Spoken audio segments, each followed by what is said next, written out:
পুরোদমে ভোটের প্রস্তুতিতে বিএনপি জোটে আনতে আলোচনা চলছে। এনসিপি ও গণ অধিকার পরিষদের সঙ্গে বিতর্কিতদের নির্বাচনী দায়িত্বে না রাখার দাবি।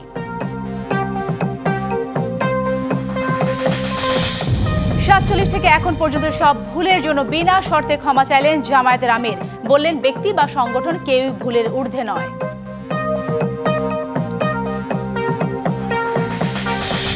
শেখ হাসিনার মানবতা বিরোধী অপরাধ মামলার বিচারিক কার্যক্রম শেষ। রায়ের দিন ঠিক হবে 13ই নভেম্বর। সর্বোচ্চ সাজার প্রত্যাশা প্রসিকিউশনের।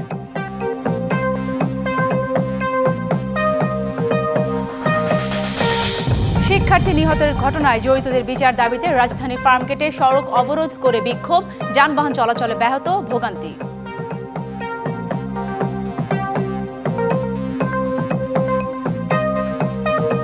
স্বাগত ডিবিসি সংবাদে। দেখছিলেন নাসির সিনটেক্স অ্যালুমিনিয়াম সংবাদ শিরোনাম, সাথে আছি সালিহা পারভিন সাথী। এবার জানাবো খবরের বিস্তারিত। দুর্নীতি 2 মামলায় সাবেক ভূমিমন্ত্রী সাইফুজ্জামানের 3 সহযোগী 10 দিন করে রিমান্ড মঞ্জুর করেছেন আদালত। এর আগে সাইফুজ্জামানের 3 সহযোগীকে পৃথক 4 মামলায় গ্রেপ্তার দেখায় আদালত। এসব মামলায় আসামিরা হলেন আব্দুল আজিজ, জাহাঙ্গীর আলম ও উৎপল পাল। বৃহস্পতিবার সকালে ঢাকা মহানগর দায়রা জজ আদালতের বিচারক সাব্বির ফয়েজ এই আদেশ দেন। মামলার তদন্তকারী কর্মকর্তা দুদকের উপপরিচালক মোহাম্মদ রুবেল হোসেন আসামিদের আদালতে হাজির করে প্রথম 4 মামলায় গ্রেপ্তার দেখানোর আবেদন করেন। এরপর 2 মামলায় 7 দিন করে রিমান্ড আবেদন করেন। শুনানি শেষে ওই আদেশ দেন আদালত। মামলার অভিযোগ করা হয়, সাবেক ভূমিমন্ত্রী সাইফুজ্জামান চৌধুরী ইম্পেরিয়াল ট্রেডিং এর স্বত্বাধিকারী আব্দুল আজিজ জাহাঙ্গীর মিলে সাইফির পাওয়ার টেক লিমিটেডের এমডি রুহুল আমিনকে ভয়ভীতি ও চাপ প্রয়োগ করে 41 কোটি 75 লক্ষ টাকা আত্মসাৎ করেন। মামলা আসামি উৎপল সাইফুজ্জামানের হয়ে অবৈধভাবে উপার্জনের অর্থ বিদেশে পাচার করেন। ফেব্রুয়ারিতে ত্রয়োদশ জাতীয় সংসদ নির্বাচন। সারা দেশ প্রস্তুত হচ্ছে একটি অবাধ, সুষ্ঠু ও গ্রহণযোগ্য নির্বাচনের জন্য। কি ভাবছেন সাধারণ মানুষ থেকে শুরু করে আগামীর জনপ্রতিনিধিরা? সে কথা জানাতে ডিবিসি নিউজের ইলেকশন এক্সপ্রেস ছুটে যাচ্ছে সব সংসদীয় আসনে। এখন রয়েছে সংসদীয় আসন 56, রাজশাহী 5-এ। CSRM DBC election express. আজ আমরা আছি রাজশাহী 5 পুঠিয়া দুর্গাপুর আসনে। এই আসনটিতে 3,40,000 ভোটার রয়েছেন এবং আজকে অতিথি হিসেবে আমার পাশে রয়েছেন বাম পাশে মাওলানা রুহুল আমিন। তিনি ইসলামী আন্দোলন বাংলাদেশের পুঠিয়া উপজেলার সভাপতি এবং তিনি এখানকার মনোনয়ন পেয়েছেন। ডান পাশে আছেন জুলফার নাইম মোস্তফা বিশ্বাস, তিনি বিএনপির মনোনয়ন প্রত্যাশী এবং এই আসনের প্রয়াত এমপি নাদিম মোস্তফার পুত্র। প্রথমে আমরা ইসলামী আন্দোলনের প্রার্থীর কাছে জানতে চাইব যে কেমন প্রস্তুতি আপনাদের, কেমন সারা পাচ্ছেন? আলহামদুলিল্লাহ, ধন্যবাদ আপনাকে সুন্দর একটি অনুষ্ঠান উপহার দেওয়ার জন্য। আমরা ইসলামী আন্দোলনের পক্ষ থেকে আমরা ক্যাম্পিং করতেছি, গণসংযোগ করতেছি মাঠে ময়দানে। আলহামদুলিল্লাহ বেশ অনেক সারা পাচ্ছি। যে আমরা অনেক দল দেখলাম, বিগত 54-55 বছরে অনেক দল দেখেছি। এবার আমরা ইসলামী দল দেখতে চাই। এইভাবে আমরা মাঠে ময়দানে কাজ করছি, জনগণের অনেক সমর্থন পাচ্ছি ইনশাআল্লাহ। কি ধরনের উন্নয়ন কাজ করবেন নির্বাচিত হলে? ইসলামী আন্দোলন যদি আল্লাহর রহমতে ক্ষমতায় আসে তাহলে এলাকার উন্নয়ন, রাস্তাঘাট সংস্কার, মেরামত, মসজিদ, মাদ্রাসা, মন্দির, গির্জা সহ সংস্কারের দায়িত্ব নিব আমরা। আর বিশেষ করে শিক্ষা প্রতিষ্ঠান, প্রাইমারি শিক্ষাকে আমরা মজবুতি করব। হাই স্কুল, কলেজ, মাদ্রাসার শিক্ষার মান উন্নত করবো। আরও এ বিষয়ে আমরা টিম গঠন করে শিক্ষার মান যাতে আরও উন্নত হয় এ বিষয়ে আমরা চেষ্টা করব যথেষ্ট। আর যেহেতু বাংলাদেশে আমরা অনেক সম্প্রদায়ের দল বসবাস করি, এখানে আমরা মুসলমান, হিন্দু, খ্রিস্টান, বৌদ্ধ সকলের উপাসনালয় রয়েছে, ইবাদতখানা রয়েছে। এই ইবাদতখানায় উপাসনালয় যাতে যথাযথ নিয়মে, স্ব পদ্ধতিতে, স্ব নিয়মে যাতে তারা নিরাপদে তাদের নিরাপত্তা নিশ্চিত করবেন বলছিলেন রুহুল আমিন মাওলানা। জুলফার নাইম বিশ্বাস, মনোনয়ন পাওয়ার বিষয়ে কতখানি আপনি আশাবাদী? আপনার বাবা এখানকার প্রয়াত এমপি, বিজয়ী হতে পারবেন সেই বিষয়টাও বলবেন কতটা? জি, প্রথমেই বলি আসসালামু আলাইকুম। ডিবিসি যত শ্রোতা আছে, সৌরভ চাচা আপনাকে, নীরব ভাই আছে, সবাইকে আমার সালাম, আসসালামু আলাইকুম। আমার বাবা আসলে দুর্গাপুর পুঠিয়ার সাথে জড়িত সেই 96-92 সাল থেকে। উনাকে আমাদের দেশনেত্রী বেগম খালেদা জিয়া ও জনাব তারেক রহমান নমিনেশন দিয়েছিল 2096 সালে। তখন থেকে 2007 পর্যন্ত উনিই ছিলেন। উনার সময় যতটুকু উন্নয়ন হয়েছে, তারপরে এখন পর্যন্ত আমরা দেখছি না যে এরকম কোনো উন্নয়ন হতে। যতগুলো সরকার ছিল কেউ উন্নয়ন করে না। এখানকার মানুষের দরকার খুব সীমিত। তাদের দরকার হচ্ছে বেসিক নিডসগুলো। তাদের দরকার কমিউনিকেশনের জন্য রাস্তা, একটু স্বাস্থ্য ব্যবস্থা। আমাদের লক্ষ্য হচ্ছে যে আমরা প্রথমে রাস্তাঘাট মেরামত করব 100 দিনের মধ্যে, 1 বছরের মধ্যে এখানে নতুন রাস্তাঘাট হবে, আর ইনশাল্লাহ এই টার্মের মধ্যে এটাকে আমরা একটা মডার্ন একটা টাউনের মতো করব। এখানে আমাদের অনেক বিনিয়োগের ব্যবস্থা আছে, বিনিয়োগকারীরা অপেক্ষা করছে তারা যাতে এখানে এসে নতুনভাবে ব্যবসা প্রতিষ্ঠান শুরু করে, যেটাতে এখানকার নারীর যত ভোটার আছে তাদেরকে কর্ম দেওয়া হবে। আমাদের এখানে মাছ ব্যবসা আছে, আমাদের এখানে আমের ব্যবসা আছে। এগুলোর প্রসেসিং জোন করার জন্য আমার চেষ্টা থাকবে। তারপরে এখন সরকারের যেটা সিদ্ধান্ত হবে, ওই সিদ্ধান্তে অবশ্যই আমাদের একটা, যদি নির্বাচনে যে জিতেও আসি তাও একটা ইয়ে থাকে, এটা আসলে সরকার যেভাবে করবে সেভাবে হবে ইনশাল্লাহ। আর আগেও বিগত দিনেও দেখা গেছে দেশনেত্রী বেগম খালেদা জিয়া এবং জনাব তারেক রহমানের বিএনপির সরকারে উন্নয়নে ধারাবাহিকতা থাকে। আর আমার বাবা যে জায়গায় এখানে সাবেক এমপি ছিল, মানুষ এখনো তার ভালোবাসাতে আছে, তাকে এখনো মানুষ চায়।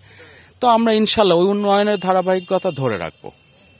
অনেক প্রার্থী মনোনয়ন চাচ্ছে এই আসন থেকে, সেটা কিভাবে দেখছেন? না, এটা খুব পজিটিভ একটা আউটকাম। এতদিন তো বাক স্বাধীনতা ছিল না, এখন বাক স্বাধীনতা আছে, সবাই মনোনয়ন চেতে পারে। কিন্তু আমার এতটুকুই অনুরোধ থাকবে দলের কাছে এবং পুঠিয়া দুর্গাপুরের মানুষের কাছে যে যার জনপ্রিয়তা বেশি তাকেই যেন মনোনয়নটা দেওয়া হয়। আমাদের দলে যার মনোনয়ন, মার জরিপ করুক দল, দিয়ে দেখুক যার জনপ্রিয়তা বেশি হবে সে ইনশাল্লাহ যাতে নমিনেশন পায়। আর ওইভাবে যদি দেওয়া হয়, কোনো বিভেদ সৃষ্টির শঙ্কা আছে কিনা? ইনশাল্লাহ না, আমরা একসাথে কাজ করার চেষ্টা করেছি। আমি এর আগেও তাদের সাথে যোগাযোগ, অন্য যে মনোনয়ন প্রার্থী আছে তাদের সাথে যোগাযোগও আমি করেছি যে আমরা যাতে একসাথে কাজ করতে পারি। আমরা পূজার সময় কয়েকটা মণ্ডপে একসাথেও গিয়েছি, আমরা একসাথেই করেছি। আপনারা ইনশাল্লাহ পার্টি আমাকেই দিবে আর আমরা ইনশাল্লাহ জিতবো। আমরা পার্টিকে এই সিটটা উপহার দেবো ইনশাল্লাহ। ধন্যবাদ। CSRM ডিবিসি ইলেকশন এক্সপ্রেস, আমরা আছি রাজশাহী 5 পুঠিয়া দুর্গাপুর আসনে। আমাদের পরবর্তীতে বিকেল 5টায় নতুন একটি সঙ্গে থাকবেন। সে পর্যন্ত সবাই ডিবিসি পর্দায় চোখ রাখবেন।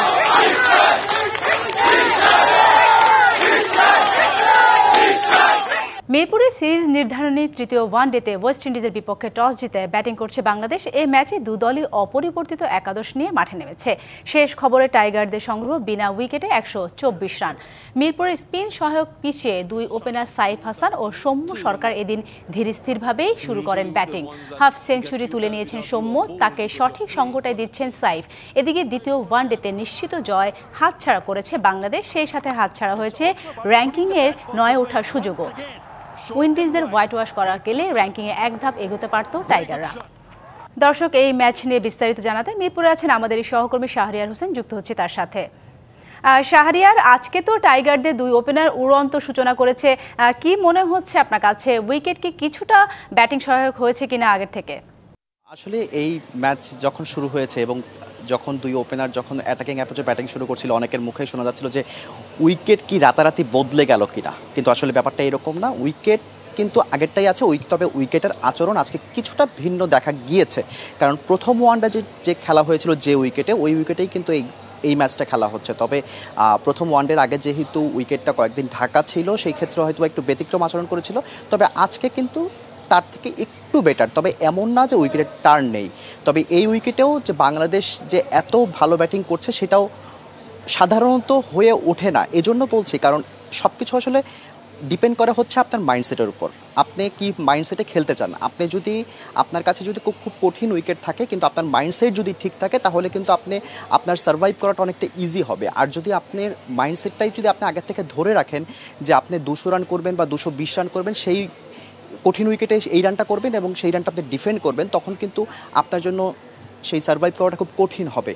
এবং বাংলাদেশ প্রথম দুই ওয়ানডে যে খেলেছে, আমরা যেটা দেখেছি যে প্রথম ওয়ানডেতে 207 রান হয়েছে এবং পরের যে ম্যাচটা হয়েছিল সেটা 213 রান হয়েছিল। বাংলাদেশ আসলে মাইন্ডসেটটা আসলে ওইরকমই ছিল যে বাংলাদেশ 200 কিংবা 220 করবে আগে ব্যাটিং করে এবং সেটা তারা ডিফেন্ড করবে। এবং দ্বিতীয় ম্যাচে কিন্তু আমরা দেখেছি যে সাধারণত হিতে বিপরীত হয়েছে। যদিও বাংলাদেশ জেতা ম্যাচ হাতছাড়া করেছে, তবে আজকের উইকেটে টার্ন আছে, তবে আগের তুলনায় কিছুটা কম। তবে সবচেয়ে গুরুত্বপূর্ণ বিষয় আজকে যে দুই ওপেনার যে ব্যাট করছে, তারা সেই বোলারদের ওয়েস্ট ইন্ডিজ যে বোলারদের স্পিনারদের চান্স দিচ্ছে না, তারা অ্যাটাকিং খেলার চেষ্টা করছে। আপনি যখন এরকম কঠিন উইকেটে কিছুটা রিস্ক নিয়ে খেলবেন তখন আপনার জন্য কাজটা কিছুটা সহজ হয়ে যাবে, কারণ এই সব উইকেটে আপনি কিন্তু খুব বেশিক্ষণ সার্ভাইভ করতে পারবেন ব্যাপারটা এমন না। সো আপনি যতক্ষণ ক্রিজে থাকবেন ততক্ষণ অন্তত চেষ্টা করা উচিত যাতে একটু রানটা যেন সচল থাকে। আমার কাছ থেকে এই ছিল আপাতত মিরপুর থেকে সর্বশেষ। অসংখ্য ধন্যবাদ শাহরিয়ার। বছর পেরিয়ে গেলেও নির্বাচিত প্রতিনিধি পায়নি ব্যবসায়ীদের শীর্ষ সংগঠন এফবিসিসিআই। কবে নির্বাচন হবে তাও নিশ্চিত নয়। প্রার্থীদের অভিযোগ, নির্বাচন নিয়ে টালবাহানা করছে একটি মহল। এতে নেতিবাচক প্রভাব পড়ছে ব্যবসা বাণিজ্যে। জাতীয় নির্বাচনের আগেই এফবিসিসিআই নির্বাচন দেওয়ার দাবি তাদের। অন্তর্বর্তী সরকার দায়িত্ব নেয়ার পর ব্যবসায়ীদের শীর্ষ সংগঠন এফবিসিসিআই এর পরিচালনা পর্ষদ বাতিল করে দেয় বাণিজ্য মন্ত্রণালয়। গেল বছরের 11 সেপ্টেম্বর প্রতিযোগিতা কমিশনের সদস্য হাফিজুর রহমানকে প্রশাসক নিয়োগ দেওয়া হয়। শর্ত দেওয়া হয় 120 দিনের মধ্যে নির্বাচন দেওয়ার। ফুল দিয়ে আমাকে বরণ করার দরকার নেই, আমি যখন চলে যাব যদি সফলভাবে কাজটা করতে পারি তাহলে আমাকে ফুল দিয়ে বিদায় করে দিন। এরপর কয়েক দফা প্রশাসকের মেয়াদ বাড়ানো হয়। এ সময় একাধিকবার নির্বাচনের ঘোষণা দিলেও তা হয়নি। প্রশাসকের সর্বশেষ বাড়ানো মেয়াদও শেষ হয়েছে গত 10 সেপ্টেম্বর। এখন এক প্রকার অভিভাবকহীন এফবিসিসিআই। এফবিসিসিআইটা মাথা না থাকাতে সকল সেক্টরের ব্যবসায়ীদের সকল সেক্টর এখন মুক্ত উপরে পড়েছে। এই যে রিসেন্টলি পোর্টের যে চার্জটা বাড়িয়েছে, চার্জ, এখানে ব্যবসায়ীরা কিন্তু ক্ষতিগ্রস্ত। সরকারের সঙ্গে ব্যবসায়ীদের যে একটা থাকে, দুতিয়ালি থাকে, আমরা বঞ্চিত। বেসিক্যালি একটা বড় দলও আছে বিরোধিতা করছে যে জাতীয় নির্বাচনের পরে বিসিসিআই নির্বাচনটা পিছিয়ে যায়। ফলে প্রয়োজনীয় সেবা থেকে বঞ্চিত হচ্ছেন ব্যবসায়ীরা, যার নেতিবাচক প্রভাব পড়েছে রপ্তানি ও অভ্যন্তরীণ ব্যবসা বাণিজ্যে। বিপাকে প্রতিষ্ঠানের কর্মকর্তা কর্মচারীরা বেতন ভাতা পাচ্ছেন না ঠিকমতো। নির্বাচন হলে সব সংকট কাটবে বলে মনে করেন প্রার্থীরা। আমাদের দেশের এই লোকগুলোকে যদি এফবিসিসি এর মাধ্যমে যদি আমরা সেক্টর ওয়াইজ 25% আরও ডেভেলপ করে তবে কিন্তু আমাদের কর্মসংস্থান বেড়ে যাবে। আমি চাই যে আমার ব্যবসায়ী ভাইদের সাথে শেয়ার করে বাংলাদেশের ব্যবসার গতিশীলতাটাকে বাড়িয়ে দিতে এবং দেশের আমদানি রপ্তানির গতিশীলতা আনার জন্য বন্দর এবং কাস্টমস এবং আমদানি রপ্তানি নিয়ে কাজ করার জন্যই আমার মূল উদ্দেশ্য। এফবিসিসিআইকে সচল করতে সরকারের সহযোগিতা চান সদস্য এবং প্রার্থীরা। Yusuf Rana, DBC news, Dhaka. বস্ত্র খাতে নতুন ক্রেতা পাওয়ার উদ্দেশ্য নিয়ে ঢাকায় শুরু হয়েছে বাংলাদেশ চীন গ্রিন টেক্সটাইল এক্সপো, যেখানে অংশ নিয়েছে চীন এবং বাংলাদেশের বস্ত্র খাতের অর্ধশতাধিক প্রতিষ্ঠান। এক ছাদের নিচে দুই দেশের পণ্য দেখতে পেরে খুশি দর্শনার্থীরাও। বস্ত্র খাতে বাংলাদেশের অন্যতম অংশীদার চীন। দুই দেশের বাণিজ্যিক সম্পর্ক আরও বাড়াতে ঢাকায় 3 দিনের বস্ত্র প্রদর্শনীর আয়োজন রাজধানীর বসুন্ধরা ইন্টারন্যাশনাল কনভেনশন সিটিতে, যেখানে পরিবেশ বান্ধব এবং টেকসই উপায়ে পোশাক উৎপাদন ও পণ্য প্রদর্শনী, উন্নত ফেব্রিক প্রযুক্তি, গুরুত্বপূর্ণ ওয়ার্কশপ এবং উচ্চ পর্যায়ের নেটওয়ার্কিং ইভেন্ট নিয়ে হাজির উদ্যোক্তারা। আমরা দেখাতে চাচ্ছি যে কত রকমের সুতা আছে, এগুলা দিয়ে কি কি প্রোডাক্টগুলো তৈরি হয়। আমরা একটা চায়না ডেস্ক ওপেন করেছি। আমরা যেমন ডলারে, ইউরোতে, কারেন্সিতে আমরা এলসি করি। সকাল থেকে আমরা সারা পেয়েছি মোটামুটি। মেলায় এসে খুশি দর্শনার্থীরাও। যেটা পড়তেছি আমরা জাস্ট এখানে আইসা এটারই দেখতেছি যে আমাদের পড়ার সাথে এটা সামঞ্জস্যটা কতটুকু আছে, আমরা মিলাতে পারতেছি কিনা। বাংলাদেশের যে ফ্যাব্রিক্সের মান আর দেশে যে ফ্যাব্রিক্সটা তৈরি করছেন যে ডিফারেন্ট যেটা আছে সেটা কম্পেয়ার করে আমি দেখতেছি। আয়োজকরা জানান, দুই দেশের অংশীদারিত্বকে জোরদার করতে এই প্রদর্শনী, যেখানে 15 সদস্যের একটি চীনা প্রতিনিধি দল অংশ নিচ্ছে। Yusuf Rana, DBC news, Dhaka. শরীয়তপুরের পদ্মার বিস্তীর্ণ এলাকা জুড়ে অবাধে চলছে ইলিশ মাছ ধরা। সরকারি নিষেধাজ্ঞা ও প্রশাসনের অভিযান কাজে আসছে না। শুধু তাই নয়, প্রকাশ্যে বিক্রি হচ্ছে নদীর পাড়ে। জেলেদের দাবি, পেটের দায়ে মাছ ধরতে বাধ্য হচ্ছেন তারা। যদিও ইলিশের প্রজনন নির্বিঘ্ন করতে 25 অক্টোবর পর্যন্ত নৌ পুলিশ, মৎস্য অধিদপ্তর, কোস্টগার্ড ও প্রশাসনের সমন্বয়ে অভিযান অব্যাহত রাখার কথা জানিয়েছে স্থানীয় পুলিশ প্রশাসন। আসছে শনিবার মধ্যরাতে উঠে যাচ্ছে মা ইলিশ রক্ষায় মাছ শিকারে দেয়া নিষেধাজ্ঞা। তবে যৌথ অভিযানে কিছু সমন্বয়হীনতা রয়েছে বলে জানান জাজিরা উপজেলার নির্বাহী কর্মকর্তা।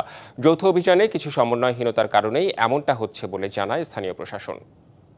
ডিবিসি সংবাদে এই ছিল এখনকার মতো। ডিবিসি নিজের সংবাদগুলো পড়তে ভিজিট করুন dbcnews.tv আর ভিজিট করুন ডিবিসির ফেসবুক পেজ এবং ইউটিউব চ্যানেল। ডিবিসির সঙ্গেই থাকুন।